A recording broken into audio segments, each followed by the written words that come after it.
Can you give me the 10-second pitch of BlaBlaCar?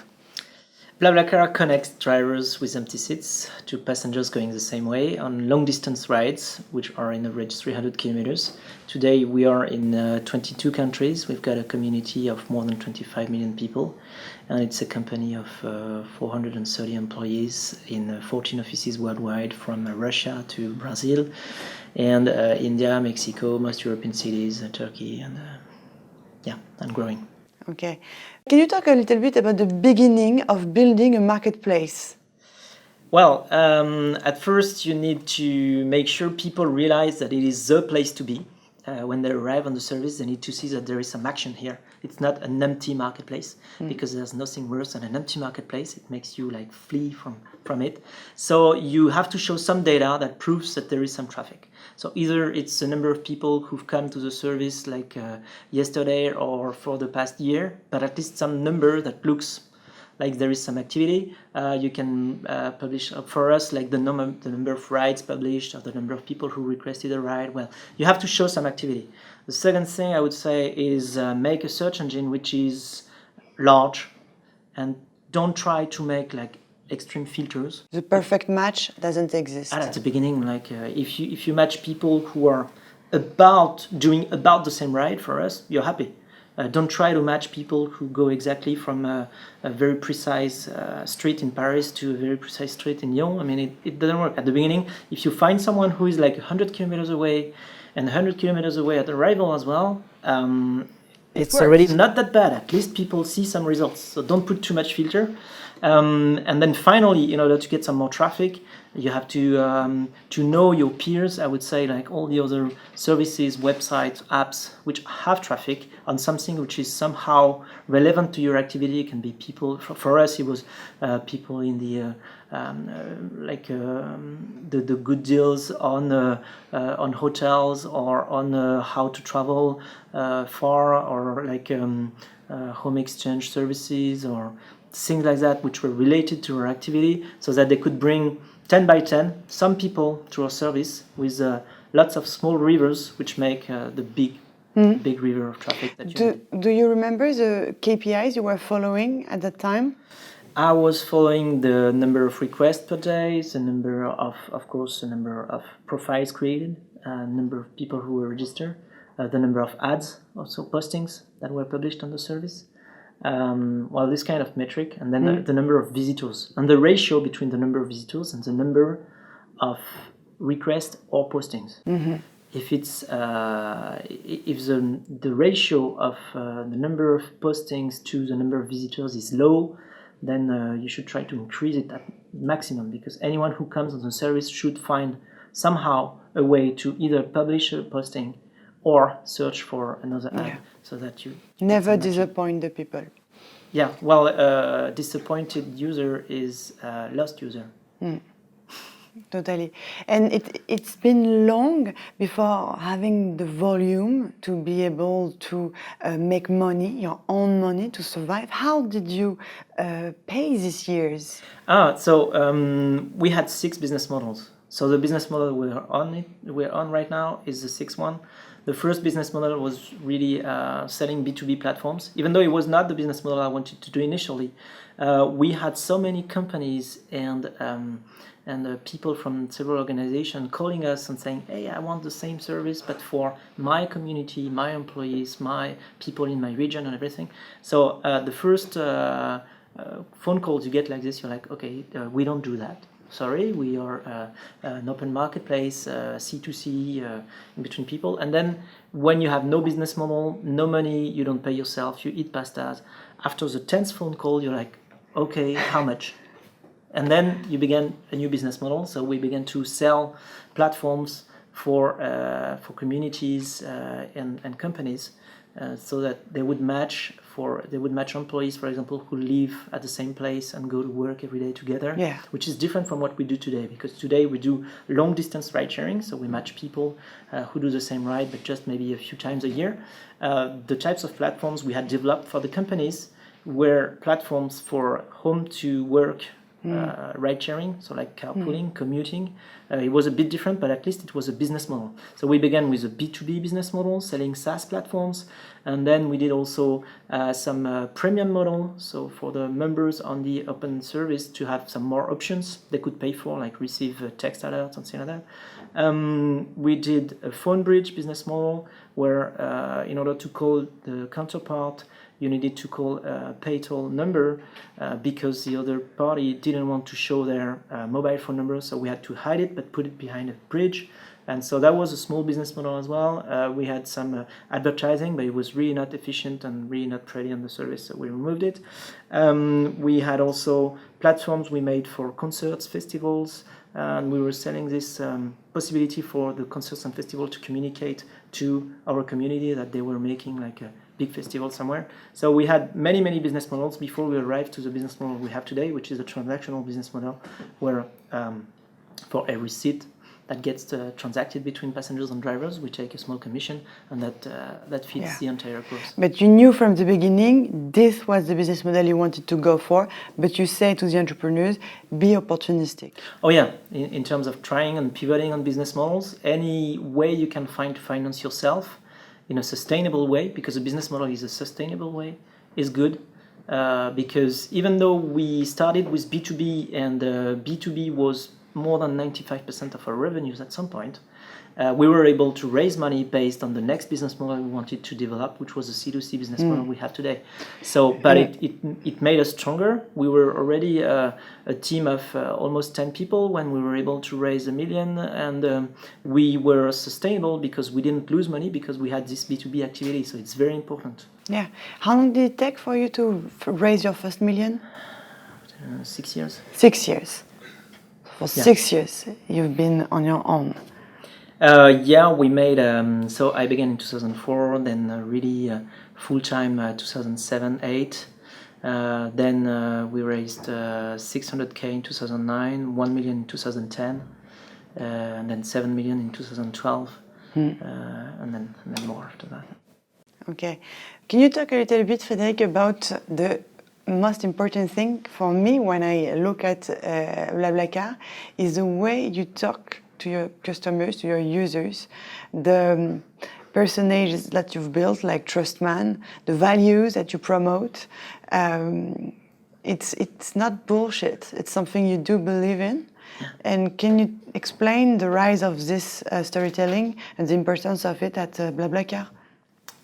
So it's all about trust and the fact that I realized that over the years, by listening to our members, they were telling us to add some features, like they want to see the pictures of the members, they want to have ratings after a ride-sharing experience, they want to have the preferences, the bios, they want us to check the phone number, they want us to be able to link the profiles on BlaBlaCar with Facebook and LinkedIn and everything. And so after that, we built so many tools like this, and we realized we were actually building a platform of trust because people need to trust each other before they will do a ride sharing together.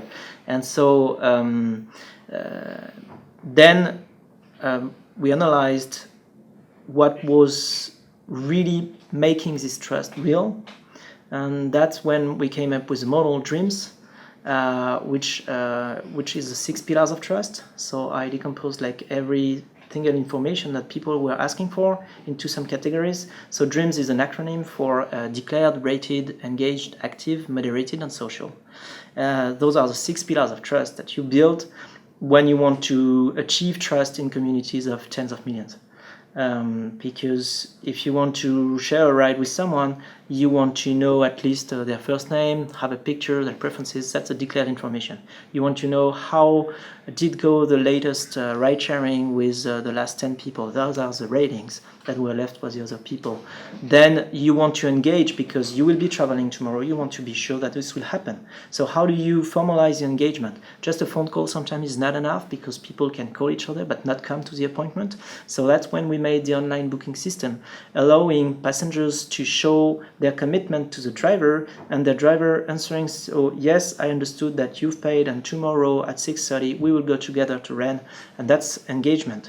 the activity, so the A is for active. You want to know if the person was logged like 2 hours ago, answers to 98% of the messages, has published 189 rides, or if it's someone who logged like only 3 months ago, who's answering to 3% of the messages and is totally new on the platform. So the activity is something really important for you to build your trust. And then moderation is the role of the platform. It's what we do every day. We have a team of 95 people who moderate all the content, either text or visual. We also perform checks, so we check the phone numbers, the bank accounts, the email addresses and everything. And then the S is for social, and the social angle is the possibility for people to plug their profile, to link them to their Facebook profile or their LinkedIn profile, and it creates their social identity.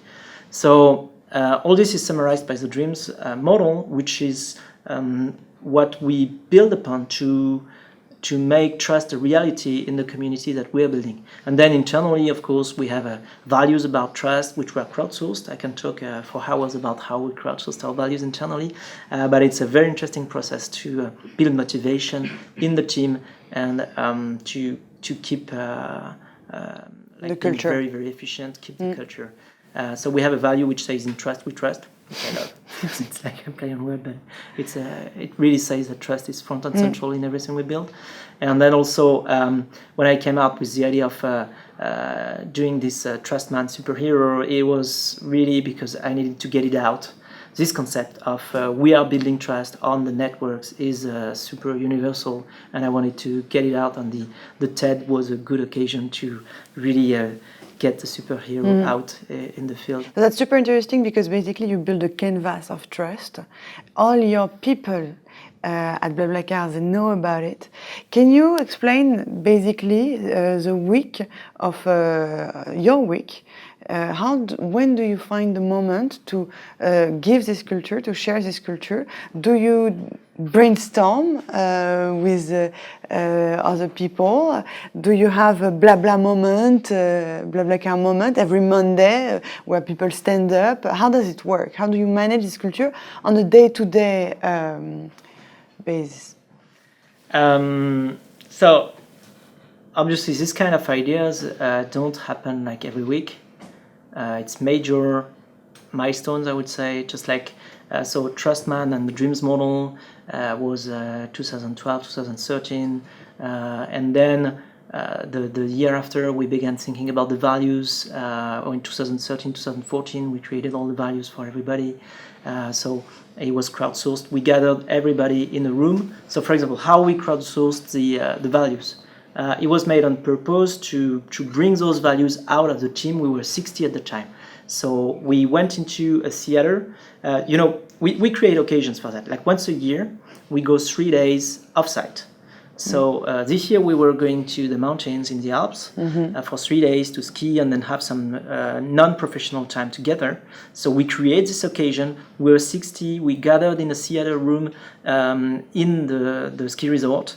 And then we were like for an hour and a half making groups and saying, okay, what is BlaBlaCar? Why is it special? What is the core of our motivation? Why are we so motivated and efficient at what we do and so happy to work together? We want to write that. And so each group had to write the few words that were the symbol for them of what BlaBlaCar was at the time. So you get values out like sharing, knowledge, learning, trust, passion, innovation. All these values came out of what we were at the time, and then we make some wordings and some prosody to build all those values into real short sentences with 3 or 4 words.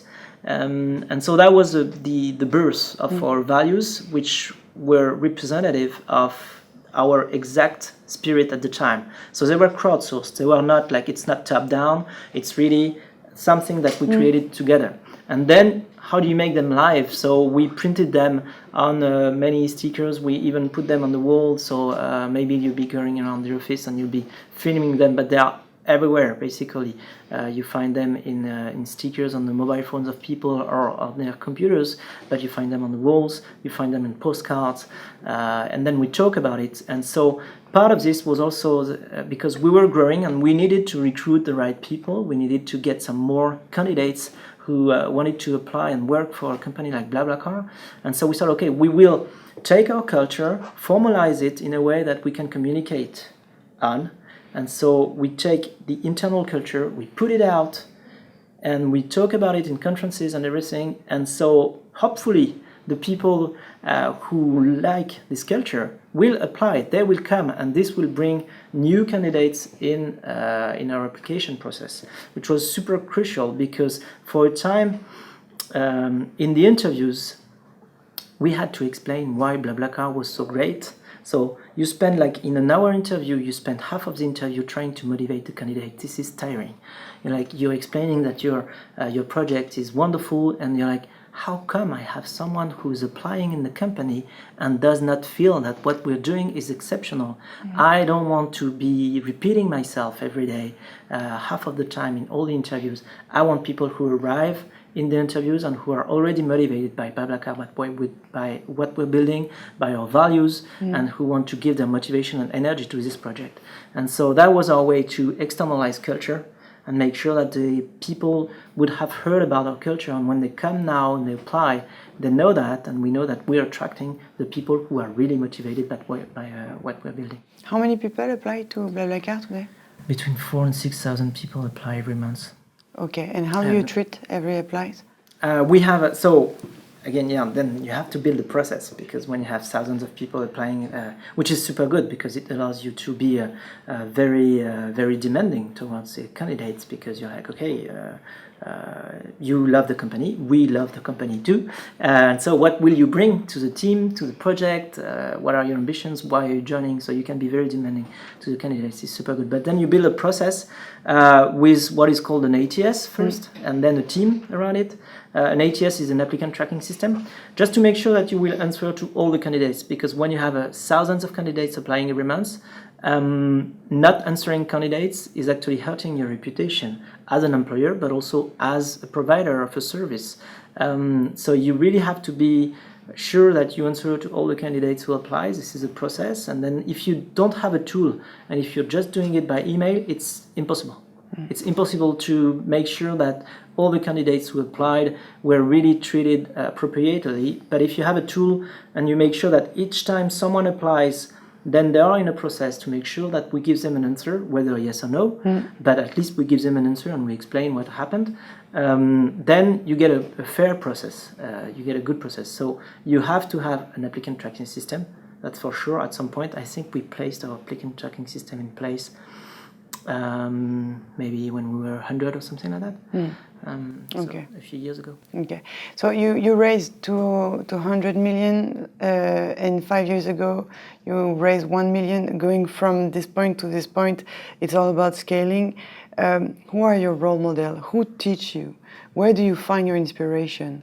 Well, it's different questions, but first of all, when you build a company like this, you've got to make sure that you are with the right people. So you have to recruit the best people you find around you to make sure that you build a team which is both complementary and very efficient, very motivated. So that's what happened when I met Francis, who is the CTO and the co-founder now of BlaBlaCar, who runs the entire technical architecture. When I met also Nicolas, who's my co-founder also, who runs the operations from geographic expansion to finance to marketing choices, things like that. It's very important. I'm focusing on the product, the quality and excellence of the product, the member relations, so like how we interact with the community, and communications, and also some HR, of course. We don't say HR, BlaBlaCar, we say people team, because it's I don't like the R in HR, but it's a detail.